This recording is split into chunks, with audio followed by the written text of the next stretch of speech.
খাদেমুল ইসলাম, কৃষি তত্ত্ব কেন্দ্রের সংগঠক, মৎস্য ও প্রাণী সম্পদ তথ্য দপ্তর আঞ্চলিক অফিস রাজশাহীর পক্ষ থেকে সবাইকে অভিনন্দন।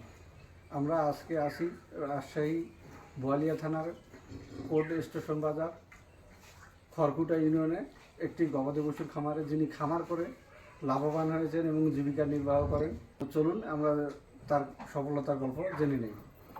আসসালামু আলাইকুম। ওয়ালাইকুম আসসালাম। আপনার নাম কি? মোহাম্মদ মাসিদুর রহমান লাবু। ভাই এই খামারটা কতদিন থেকে করতেছেন? মোটামুটি 25 বছর। 25 বছর। 25 বছর। শুরুতে কয়টা গরু দিয়ে শুরু করছিলেন? শুরুতে আগে আমার বাসাতে গরু পালতাম, তখন দুইটা ছিল। দুইটা থেকে যখন বাড়তে লাগলো তখন আমাদের নিজস্ব পৈতৃক সম্পত্তি, তখন এখানে চলে আসলাম আমি মোটামুটি 25 বছর আগে।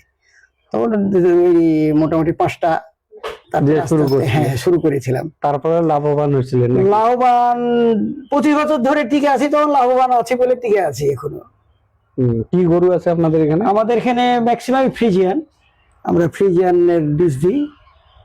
গাভী হ্যাঁ, সার করি না, আমি দুধে পড়ি আর কি। আর সার একটা পালি, হয়তো ওই বাচ্চা, আমাদের বাচ্চা যেগুলো হয় মনে হয় যে এটা একটু ভালো হবে, ওটা রেখে একটা হয়তো বছরে সার বেচি আর কি। এখন বর্তমান কতগুলো গাভী আছে? এখন গাভী আছে মোট আমার 5টা, আর বাচ্চা আছে আপনার 5টা।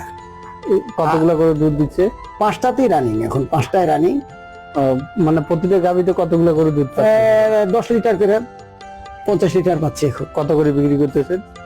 এখন বিক্রি 70 টাকা, পাইকারি বেচি, কিছু খুচরা 75, 80 এই পর্যন্ত। খাদ্য কি কি দিতেছেন?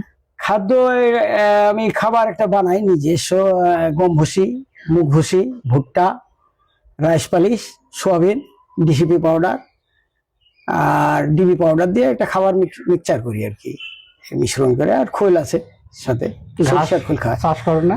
আর ঘাস চাষের ব্যবস্থা নাই, আমি কিনে খাওয়াই ঘাসটা।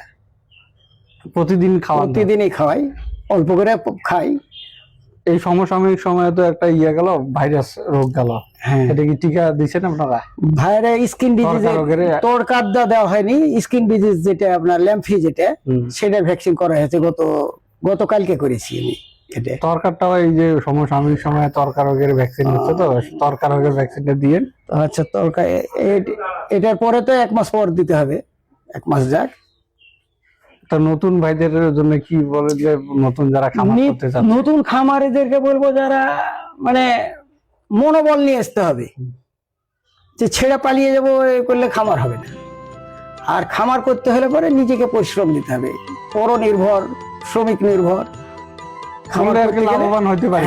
নিজে শ্রম দেয় যদি, তো আমার ইনশাল্লাহ লাভবান হবে। আমি 25 বছর ধরে টিকে আছি, আমি লাভবান না হলে তো খামার করতাম না, ছেড়ে দিয়ে অন্য ব্যবসায় চলে যেতাম। ঠিক আছে ভাই, ভালো থাকবেন। আসসালামু আলাইকুম। ওয়ালাইকুম আসসালাম।